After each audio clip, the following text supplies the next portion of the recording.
Have you ever wondered what secrets lie behind a photograph? Not just any photograph, but one that seems ordinary at first glance. A family neatly posed in their finest clothes, a little girl in white sitting quietly in a chair, her eyes staring into something only she can see. For decades, this image rested in an old Victorian mansion, unnoticed, a simple relic of another time. But when a historian and photographic conservator stumbled upon it during a rainy Saturday in Salem, Massachusetts, she saw something others had missed. A subtle gaze, an unusual arrangement, a faint inscription, hints of a story, frozen in silver and paper. What was this photograph really capturing? As she delved into letters, diaries, and family records, an extraordinary tale began to unfold, a story of love loss and the rituals of mourning in Victorian America. It is a story that will take you behind closed doors into quiet rooms of grief and into the hearts of a family trying to hold on to a child lost too soon. What truths can a single photograph reveal? If you know how to look.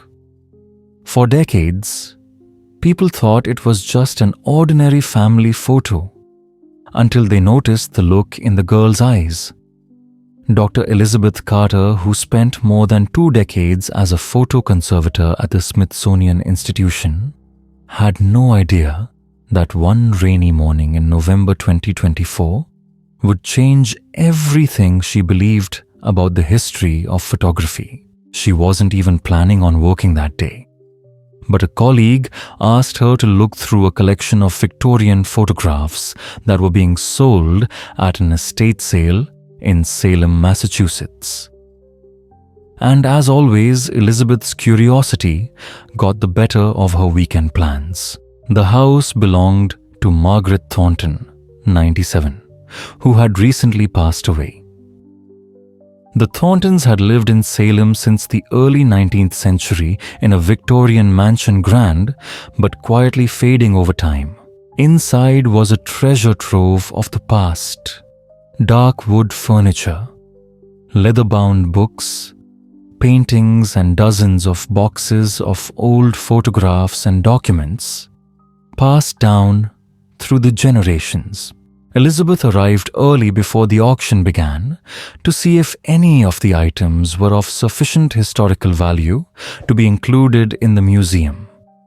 In a library filled with the smell of damp paper and the dust of time, she spotted 3 cardboard boxes labeled family photographs, 1850s to 1900s. She carefully opened the lids and began to look at each one. They were familiar Victorian photographs, stern-faced men in black suits, women in elaborate dresses with tight waists, and children sitting upright, their eyes frozen from having to hold still while being photographed. Each photograph was a small slice of 19th century life, as if time had frozen inside the frame.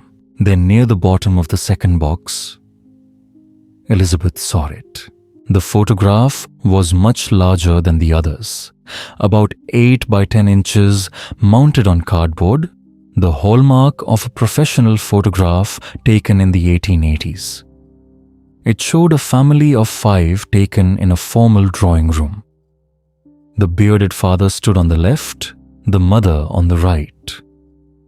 Behind the middle chair were 2 boys about 8 and 10 years old.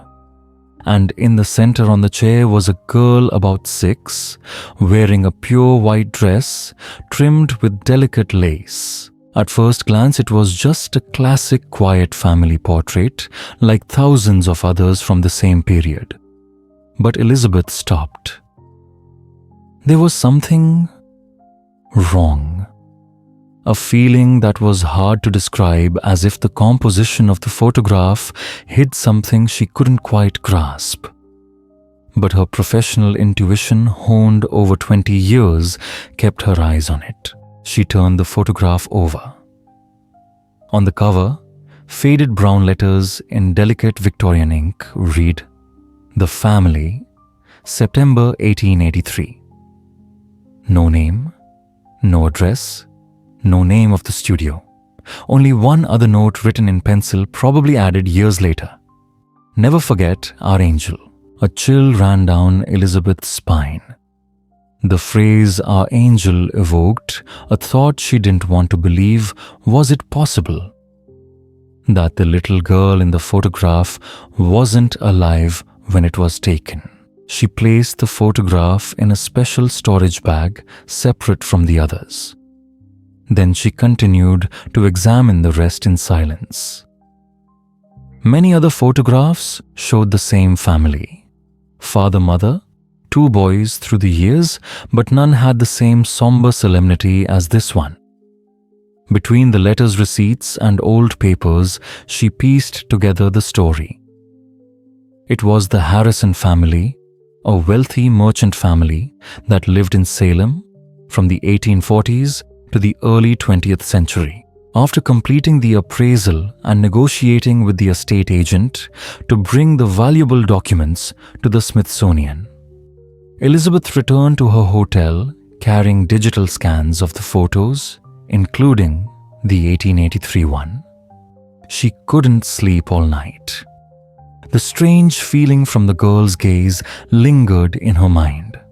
There was something waiting to be seen, something that no one had noticed for decades. She opened her laptop and zoomed in on the image.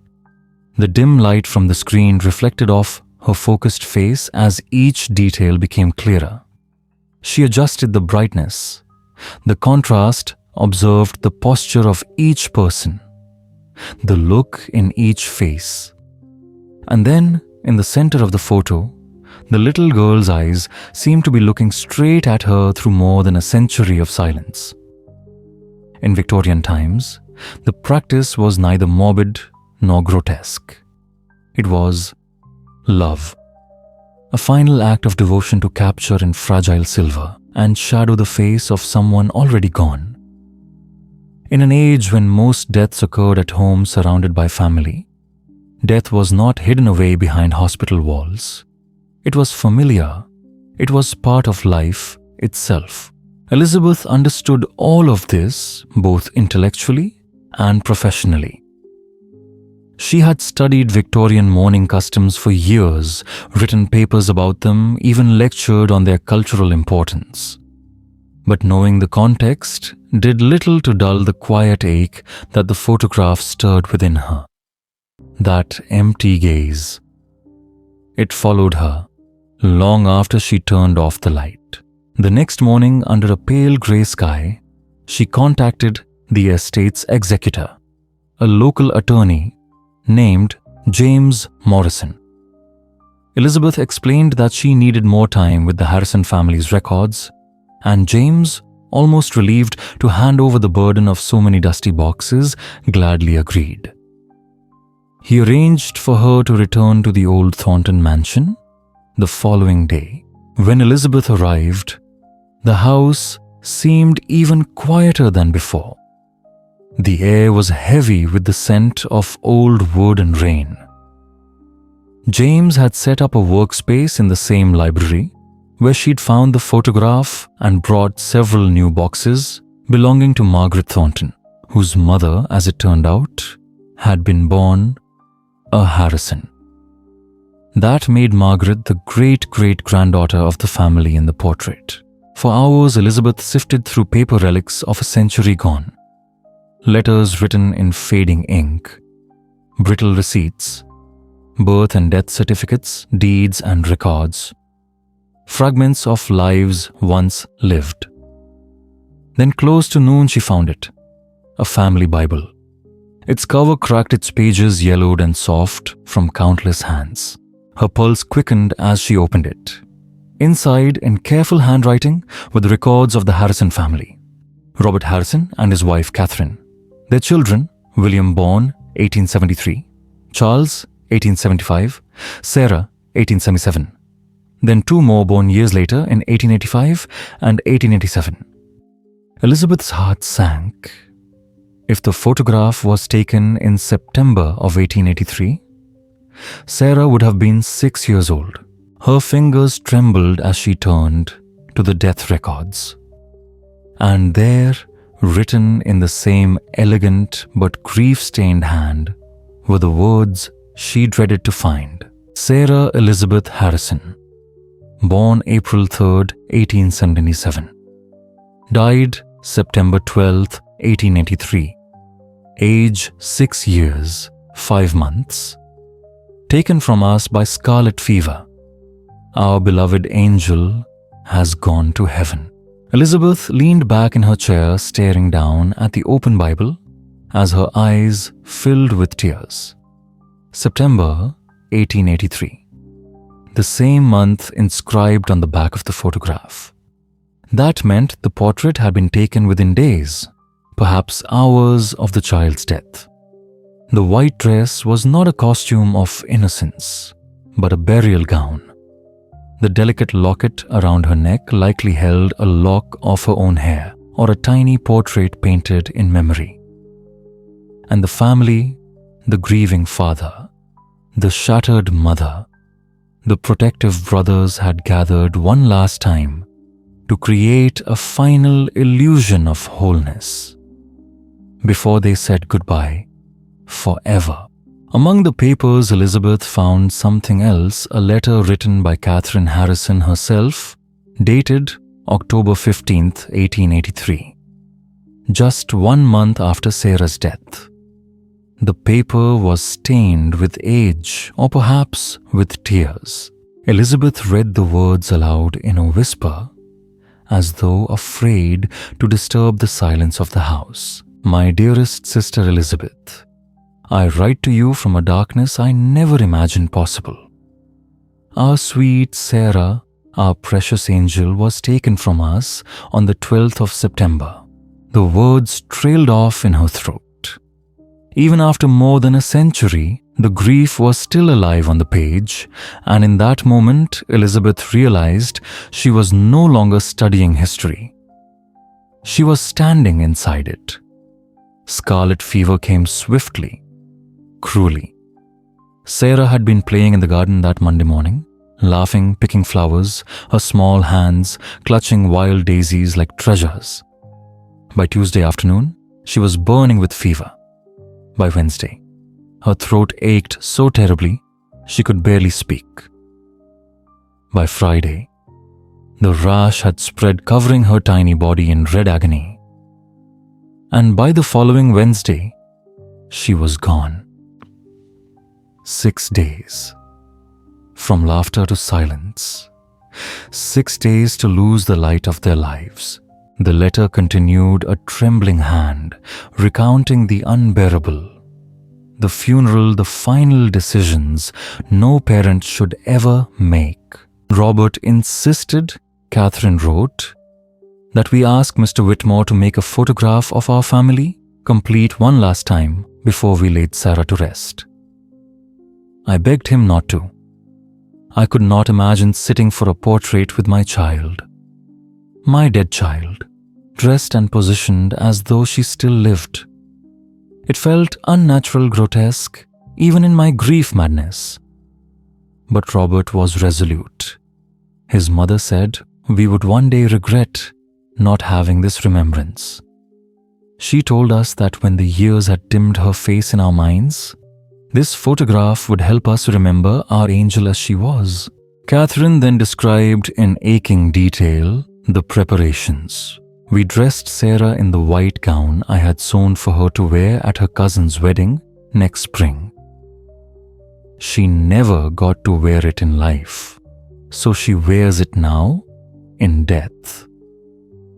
I placed her grandmother's locket around her neck and arranged her golden curls as I had done every morning of her life. Mr. Whitmore came to their home rather than asking them to bring Sarah to his studio, an act of compassion they would never forget. He was gentle, reverent, as though the child still drew breath. He positioned Sarah in her grandmother's carved chair, the one she had loved to climb into during story time. Behind the chair, he placed a hidden device, a discreet brace to keep her upright, to hold her as if life had merely paused. Her hands were folded softly in her lap, her posture peaceful. Then he asked the family to gather around her. Robert stood behind one hand, resting protectively on the chair. The boys, William and Charles, placed their hands beside his, and Catherine sat to the side, her face turned slightly away, unable to look fully at her daughter or at the camera that would trap this unbearable moment in silver forever. Whitmore's attention to detail was meticulous. He was careful with her eyes, Catherine wrote. He opened them gently and used some substance to keep them from closing. He said later he would retouch the photograph to make them appear natural, as if she was simply resting a bit sleepy, perhaps not gone. I do not know if that comforts me or chills me, but I believe he meant it with kindness. Elizabeth sat in silence. Long after reading those words, the room heavy with the ghosts of memory. But curiosity, that gentle engine of every historian, stirred again. The letter had given a name, Mr. Whitmore, the man behind the camera, the one who had preserved grief in shadow and light. That evening, Elizabeth began to search. Through online archives, through the Salem Historical Society, through the digital corridors of the past, and she found him Edmund Whitmore, photographer of Essex Street, active from 1875 to 1895. A man known even in his own time for his tenderness toward the dead. His advertisements had appeared in local newspapers, memorial and mourning portraits handled with dignity and care. Through old journals, Elizabeth uncovered Whitmore's own writings. Letters to the Photographic Times, penned in 1884, just 1 year after the Harrison portrait had been taken. The photographer who undertakes memorial portraiture, he wrote, must approach the task with reverence. We do not merely create an image, we preserve the last visible presence of a soul departed. Especially when the subject is a child, the anguish of the parents defies words. He described his methods with almost a sacred precision. For a seated pose, I employ a support device concealed behind the chair, allowing for an upright and natural posture. The result, if done properly, offers peace, a semblance of stillness, not of death, but of eternal rest. Elizabeth read the final line of his letter, twice, whispering it aloud into the dim light of her hotel room. We are not photographing the dead, but the love that remains. And as the words faded into silence, she understood that was exactly what the Harrisons had done. They had captured love. Love in its most haunting form. In memorial photography, the care with which the deceased was arranged was everything. The clothing, the posture, the hands, each detail had to reflect the person's character in life. For children, photographers often suggested a small token, a cherished toy, a beloved flower, or simply hands folded gently in repose, peaceful and still. But the most delicate matter of all was the eyes. Some families preferred their loved ones to be photographed with eyes closed, a gentle suggestion of eternal sleep. Others, at the request of grieving parents, wished for them to remain open, a subtle illusion that life somehow still lingered. Whitmore had mastered this art. He spoke of using gentle supports and, if necessary, special substances to hold a child's eyes open during exposure, followed by painstaking retouching in the darkroom. Light and depth were applied with a fine brush, creating the faintest shimmer of life on the paper, a life that had already departed. He admitted the emotional toll of such work. to photograph a child who should be laughing and playing to see parents holding themselves together through sheer will to preserve on silver and paper the last trace of a young life. It demanded more than skill. It demanded heart. Yet Whitmore called it the most important service he could offer. These images became treasured family heirlooms passed carefully through generations, proof that a life had existed, that it had been loved, and that it was remembered. Elizabeth leaned back from her laptop, deeply moved. Whitmore understood in ways few others could that this was not a macabre spectacle, but a profound act of human care. As Elizabeth continued tracing the Harrison family through history, a fuller portrait of their lives began to emerge. Census records, city directories, property deeds, newspaper archives, each piece revealing the family before and after that terrible September of 1883. Robert Harrison had been a successful merchant in Salem, operating a dry goods store on Washington Street. The family lived in a spacious 3-story home in a well-to-do neighborhood. They were respected, active in their church, and engaged in civic life. Catherine came from a similarly esteemed family, known for her charitable work with the Salem Female Charitable Society, supporting widows and orphans. Their 2 sons, William and Charles, survived to adulthood, a blessing in an era when childhood mortality claimed so many. William became a lawyer. Charles followed his father into the family business. Both married, had children, and remained in Salem. Yet, Sarah's death had left an indelible mark. Elizabeth found a newspaper article from 1884 reporting a generous donation by the Harrisons to Salem Hospital to support research on childhood diseases and establish a ward for children with contagious illnesses. Robert Harrison had said, "If our laws can prevent other families from suffering as we have suffered, then perhaps some meaning can be found in our tragedy." Catherine too had channeled her grief into helping others. She helped establish a free school for poor children and became a founding member of the Salem Children's Aid Society, dedicating her life to protecting and nurturing children who still lived when her own had been taken. Among the papers, Elizabeth discovered a diary kept by William Harrison Sarah's older brother starting in 1888, 5 years after her death. Several entries reflected on his lost sister and the photograph taken after her passing. On September 12, 1888, the 5th anniversary of Sarah's death, he wrote, "5 years today since we lost Sarah. Mother brought out the photograph this morning as she does every year on this date. I can barely look at it. I understand why Father insisted on having it made, and I see that it brings Mother some comfort to see us all together one last time. But I remember that day too clearly."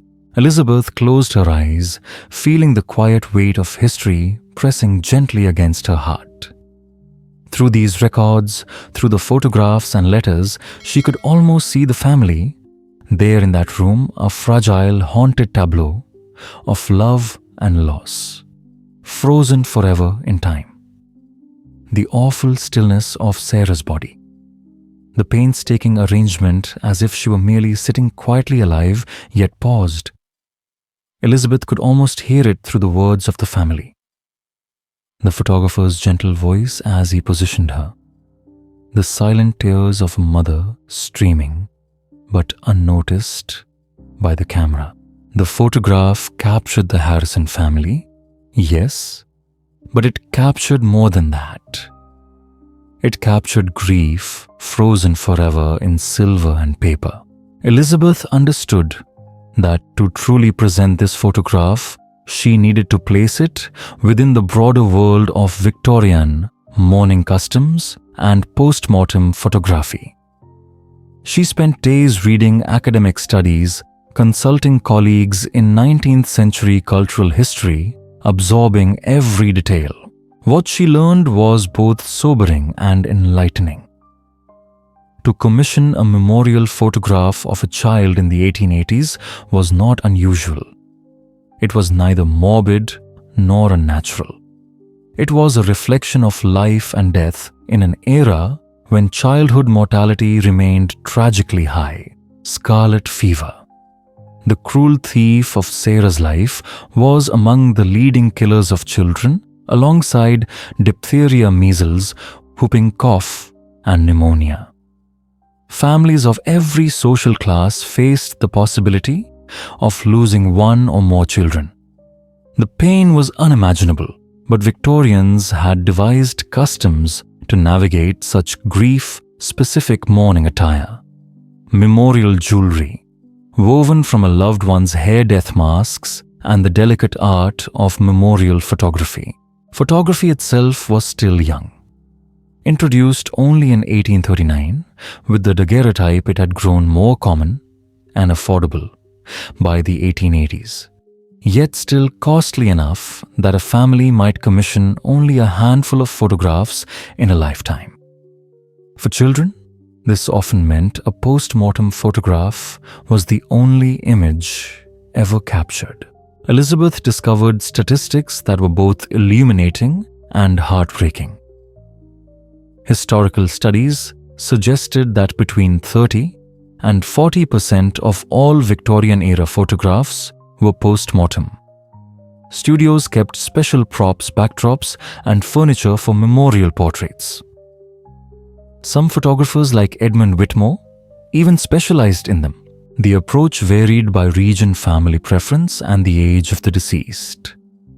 Infants might be photographed in their mother's arms or lying in a cradle surrounded by flowers. Older children could be seated alone in a chair, posed on a bed or sofa, often in white or their finest clothing. Eyes might be closed in peaceful repose or open like Sarah's, creating a faint, eerie semblance of life. Family portraits, such as the Harrison photograph, represented a special category of memorial photography. These images were commissioned to create a final tableau of the family, to gather one last memory before burial would separate them forever. It required extraordinary composure from the living, who had to maintain dignity while posing beside their deceased child. Elizabeth also learned of the technical challenges. Bodies needed to be photographed swiftly before decomposition made natural posing impossible. Photographers used props and supports to create lifelike arrangements, adjusting lighting and composition carefully. Post-processing demanded skill to transform a solemn frozen moment into something that appeared peaceful, almost alive. Weeks of research gave Elizabeth a full understanding of the Harrison photograph, its historical and cultural context, the family story, the photographer's techniques, and the Victorian practices that made such images meaningful rather than macabre. She knew that this photograph, accompanied by careful documentation, was a rare educational treasure.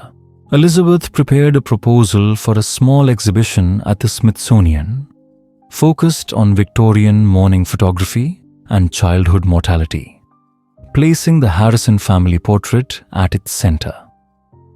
In January 2025, she presented it to the curatorial board, including the photograph, her research findings, and a detailed explanation of its historical significance.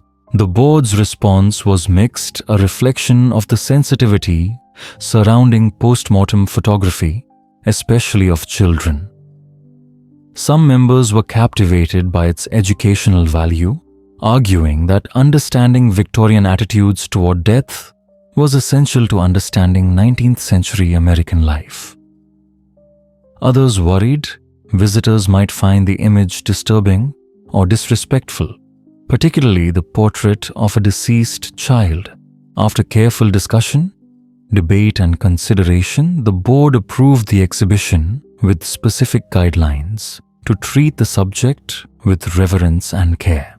Elizabeth sat back, reflecting on the long journey from a rainy morning in Salem to this moment. She understood that the Harrison photograph was not merely a record of a child lost to scarlet fever or a snapshot of Victorian ritual. It was a story of love, grief, and memory of a family's desperate effort to hold on to what death had taken, frozen forever in silver and paper. And in that quiet understanding, Elizabeth knew that she had witnessed something rare, the enduring tenderness of human hearts captured and preserved across more than a century. The photograph would not hang alone. It would be accompanied by careful explanations about Victorian mourning customs, the tragic prevalence of childhood mortality, and the cultural meaning of memorial photography. Visitors would see warning signs, gently reminding them of the sensitive nature of what they were about to witness. The exhibition was designed not for shock, but for understanding, to treat Sarah and the Harrison family with the dignity their story deserved. Titled Remembered in Light Victorian, Memorial, Photography and Childhood Loss. The exhibition opened at the Smithsonian in April 2025. Elizabeth had planned every detail, guiding visitors on a journey through grief and memory. It began with statistics about childhood mortality and public health in the 19th century. It moved into Victorian mourning customs and rituals, and finally it revealed memorial photographs, including the Harrison family portrait, displayed in a quiet alcove with subdued lighting. There, the wall text told Sarah's story. Her birth in 1877, her death from scarlet fever in 1883, at the age of 6, her family's grief, and the creation of this last photograph as a tangible remembrance. Excerpts from Catherine Harrison's letter and William's diary gave voice to the family across time. A timeline traced the photograph's journey from its creation in 1883 through generations of preservation to its rediscovery in 2024. Elizabeth had also prepared educational pamphlets explaining in detail Victorian post-mortem photography, the techniques, the careful arrangements, the statistics, and the cultural context. The goal was clear: to show that what might appear morbid to modernize was in its historical context an act of love. The opening drew attention far and wide. Media coverage ranged from thoughtful historical features to sensational headlines about creepy Victorian death photographs. Elizabeth anticipated both reactions. In interviews, she spoke gently, always emphasizing the human story behind the image. "This isn't about shock or spectacle," she explained to a reporter from the Washington Post. "This is about understanding how our ancestors dealt with loss, particularly the devastating loss of a child." The Harrison family's photograph is heartbreaking, yes, but it is also a testament to their love for Sarah, their desire to preserve her memory, and to make sure she would not be forgotten. Visitors reacted in many ways. Some stood in front of the Harrison portrait with tears in their eyes, moved by the story of a family's loss more than 140 years ago.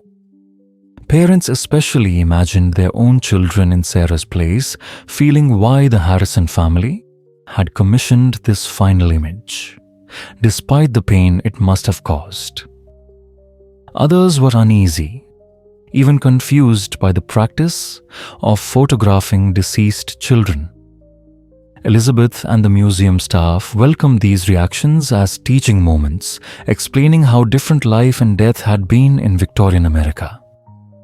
In an era when death occurred at home, when families saw their loved ones prepared for burial, death was visible, intimate, and handled with care, far from the sanitized experience of modern funeral homes and hospitals. School groups came to learn.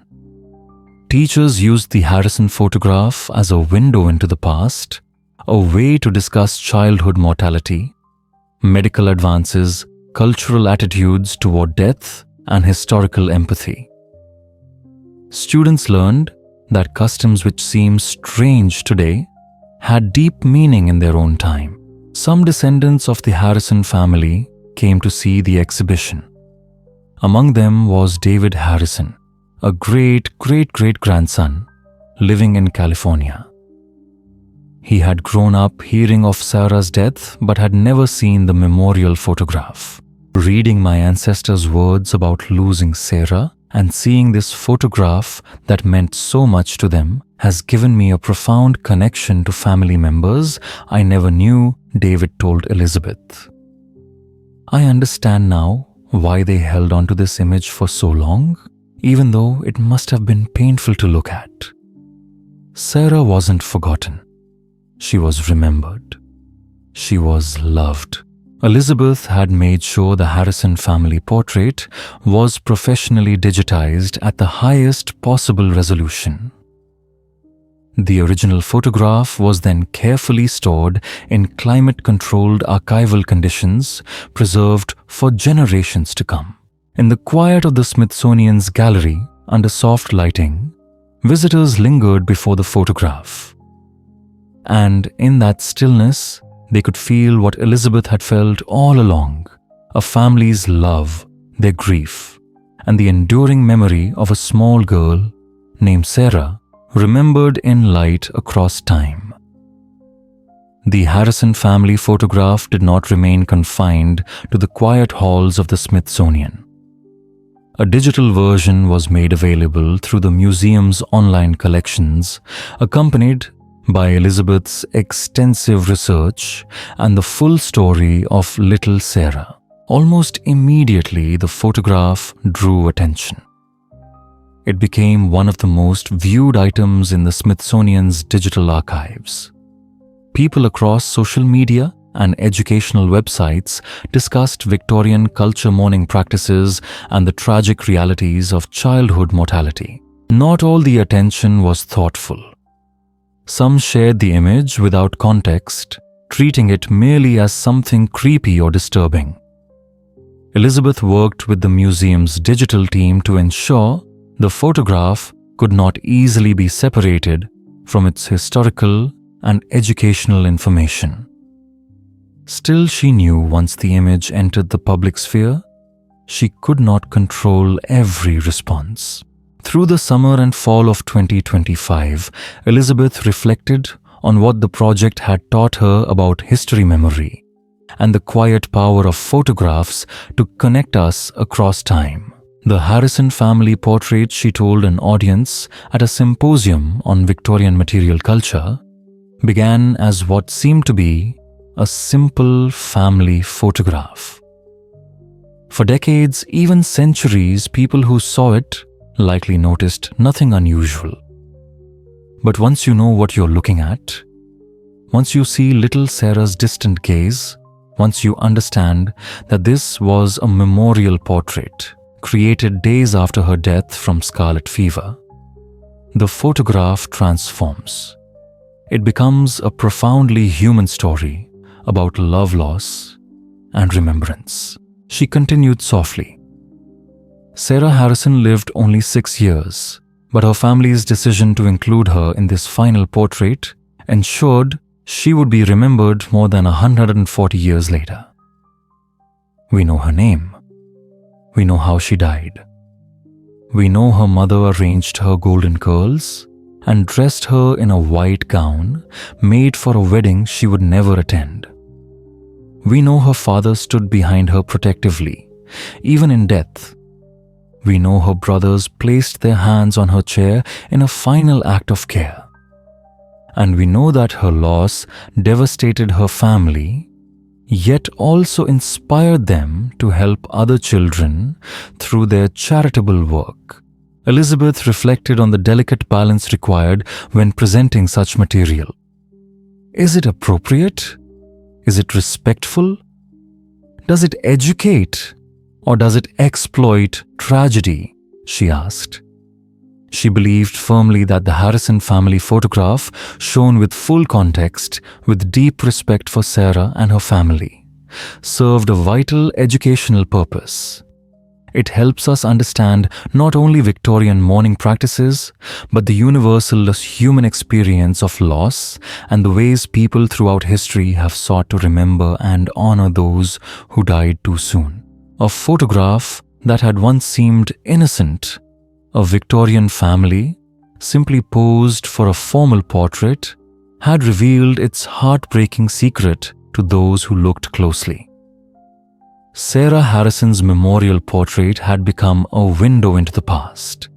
It taught new generations about history, mortality, and the enduring power of love, which can transcend even death. In the years that followed, the photograph became a frequently cited example in studies of Victorian mourning culture and memorial photography.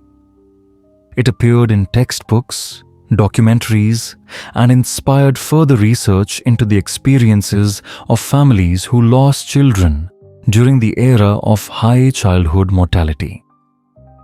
Sarah's story, preserved in a single photograph taken in September 1883, continued to touch hearts and educate minds more than 140 years after her brief life ended.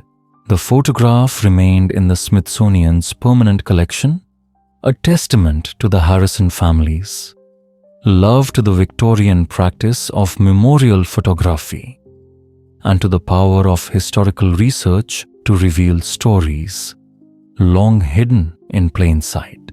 And somewhere in that image, if you looked closely enough at little Sarah's peaceful face and distant gaze, you could almost imagine she knew. She knew her family's act of love would ensure she would never truly be forgotten.